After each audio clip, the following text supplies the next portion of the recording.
যে কোনো একটা শ্যাডো প্লেট থেকে এলেগানের আছে, তারপর ওয়েট এন্ড ওয়াইল্ডের আছে, তারপর হচ্ছে W7 এর আছে, অনেক আছে না শ্যাডো কালো, ব্রাউন আর কালো একটা শ্যাডো দিয়ে আমরা বেশিরভাগ আই মেকআপ মানে আইব্রোসটা এঁকে ফেলি। কিন্তু তোমরা যদি পমেট দিয়ে করতে চাও, পমেট দিয়ে কে করবা আর কে তোমরা শ্যাডো দিয়ে করবা? যারা নতুন তারা হচ্ছে শ্যাডো দিয়ে করবা, আর যারা 10-12 বছর একদম এক্সপার্ট হয়ে গেছে তারা পমেট দিয়ে করবা। কেন? তাদের ভুল হবে না। পমেটে ভুল হলে কি হবে? মুছা যাবে না। আর শ্যাডোতে ভুল হলে কি হবে? বারবার মুছতে পারবা। তো আমরা হচ্ছে শ্যাডোতে করবো। আর যদি আমরা একেবারেই এক্সপার্ট থাকি তাহলে পমেটে করবো। পমেটে করলে দ্বিতীয়বার এগুলি ঠিক করা যায় না, নষ্ট হয়ে যায় পাউডার লাগলে। এগুলি হচ্ছে আমাদের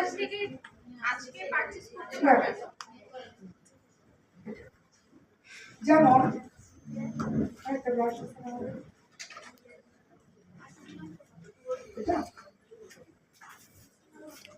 পার্লার আছে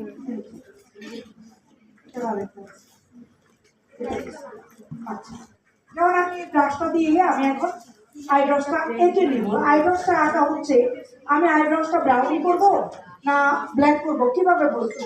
কারণ আমার আইব্রোটা সবসময় এটা ব্ল্যাকই হয়, ডার্ক হয়।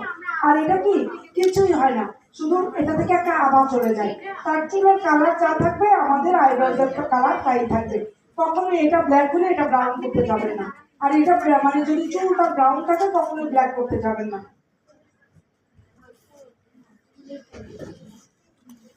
আমরা যে কোনো একটা প্যালেট থেকে, আমার মর্ফ এটা টার্টের একটা প্যালেট,